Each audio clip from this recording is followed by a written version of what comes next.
Taste the Daily. Ramanathapuram மாவட்டம் சின்ன ஏர்வாடியில் நாட்டுப்படகு மற்றும் சிறு தொழில் மீனவர்கள் பங்கேற்கும் போராட்ட கலந்தாய்வு கூட்டம் நடைபெற்றது. ராமநாதபுரம் மாவட்டத்தில் சட்டவிரோதமாக இரட்டைமடி சுருக்குமடி வலைகளை விசைப்படகு மீனவர்கள் பயன்படுத்துவதை தடுக்க தவறிய மீன்வளத்துறை அதிகாரிகளை கண்டித்தும், மாவட்டத்தில் நடைபெறாத மீனவர் குறைதீர் கூட்டத்தை தொடர்ந்து நடத்த வலியுறுத்தியும் வரும் 23ஆம் தேதி மீன்வளத்துறை அலுவலகத்தை குடும்பத்துடன் முற்றுகையிடப் போவதாக நாட்டுப்படகு மீனவர் சங்கத்தினர் அறிவித்துள்ளனர். ஸ்டிக்கர் ஸ்டாலின் அரசு இரட்டை வேடம் போடுவதாக மீனவர்கள் குற்றம் சாட்டியுள்ளனர். திருவண்ணாமலை மாவட்டம் வந்தவாசி அருகே சாலை ஓரத்தில் இருந்த மரத்தின் மீது கார் மோதிய விபத்தில் ஒருவர் பரிதாபமாக உயிரிழந்தார்.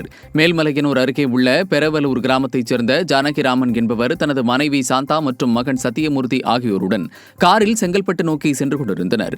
வந்தவாசி அடுத்த மாம்பட்டு கிராமம் அருகே சென்றபோது கார் திடீரென நிலை தடுமாறி சாலை ஓரத்தில் இருந்த வேப்ப மரத்தின் மீது மோதி விபத்திற்குள்ளானது. இந்த விபத்தில் காரில் பயணம் செய்த சாந்தா என்பவர் சம்பவ இடத்திலேயே உயிரிழந்தார்.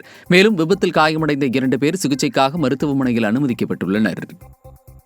கள்ளக்குறிச்சி மாவட்டம் உளுந்தூர்பேட்டை அருகே உள்ள காட்டுநெமிலி ஊராட்சியை உளுந்தூர்பேட்டை நகராட்சியுடன் இணைத்ததற்கு எதிர்ப்பு தெரிவித்து 200க்கும் மேற்பட்ட கிராம மக்கள் சாலை மறியலில் ஈடுபட்டனர்.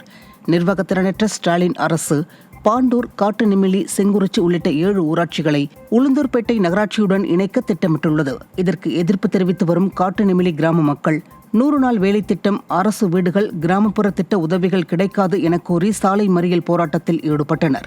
ஸ்டாலின் அரசு வருவாயை பெருக்க வழி தெரியாமல் கிராம மக்களின் வாழ்வாதாரத்தை சீர்குலைப்பதாக பொதுமக்கள் வேதனை தெரிவிக்கின்றனர்.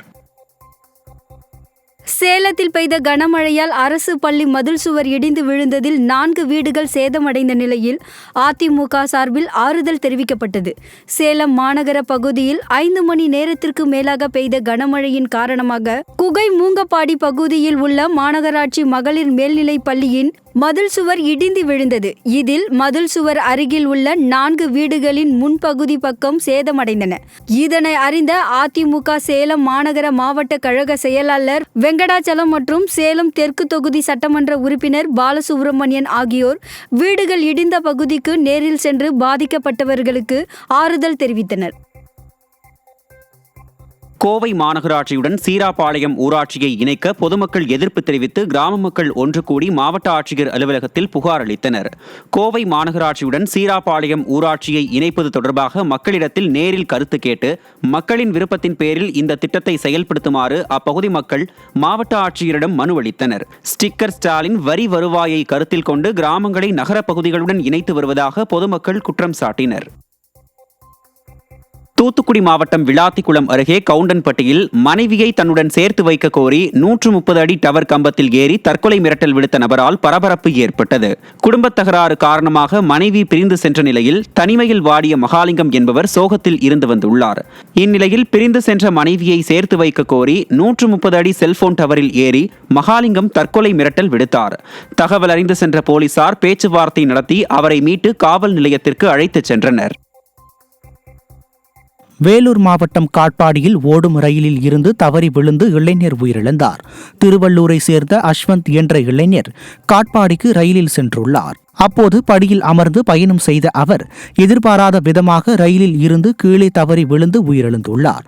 இதுகுறித்து தகவல் அறிந்து சம்பவ இடத்திற்கு சென்ற ரயில்வே போலீசார் உடலை மீட்டு பிரேத பரிசோதனைக்காக அனுப்பி வைத்தனர்.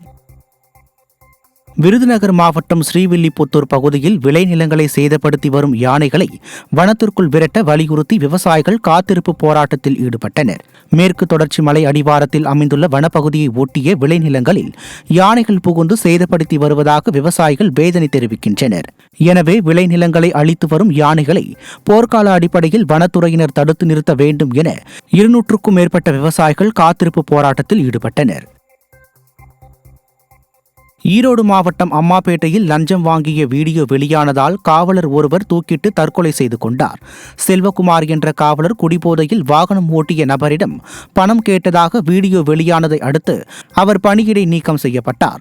இதனால் மன உளைச்சலுக்கு ஆளான செல்வகுமார் தூக்கிட்டு தற்கொலை செய்து கொண்ட நிலையில் பணியில் இருந்த காவலரை தாக்கி தகராறில் ஈடுபட்டு வீடியோ பதிவு செய்து இணையத்தில் வெளியிட்ட நபர்களை கைது செய்ய வேண்டும் என வலியுறுத்தி அவரது உறவினர்கள் சாலை மறியலில் ஈடுபட்டனர். ஸ்டிக்கர் ஸ்டாலின் ஆட்சியில் போலீசாருக்கு பாதுகாப்பு இல்லை என காவல்துறையினர் குமுறுகின்றனர். சிவகங்கை மாவட்டம் காரைக்குடி மாநகராட்சியில் மேயர் பதவி ஏற்பு விழாவிற்காக சாலையை ஆக்கிரமித்து பந்தல் அமைக்கப்பட்டதால் பொதுமக்கள் அவதியடைந்தனர். காரைக்குடி நகராட்சி மாநகராட்சியாக அறிவிக்கப்பட்டதை அடுத்து வரும் புதன்கிழமை திமுகவை சேர்ந்த முத்துதுரை மேயராகவும் குணசேகரன் துணை மேயராகவும் பதவியேற்க உள்ளனர். பதவியேற்பு விழாவிற்காக நகராட்சி அலுவலகம் முன்பு போக்குவரத்திற்கு இடையூறு செய்யும் வகையில் பந்தல் அமைப்பது பொதுமக்களிடையே அதிருப்தியை ஏற்படுத்தியுள்ளது. ஸ்டிக்கர் ஸ்டாலின் மக்கள் நலனில் அக்கறை காட்டுவதை விட விளம்பர மோகத்தில் திளைப்பதுதான் திராவிட மாடலா என மக்கள் கேள்வி எழுப்பியுள்ளனர்.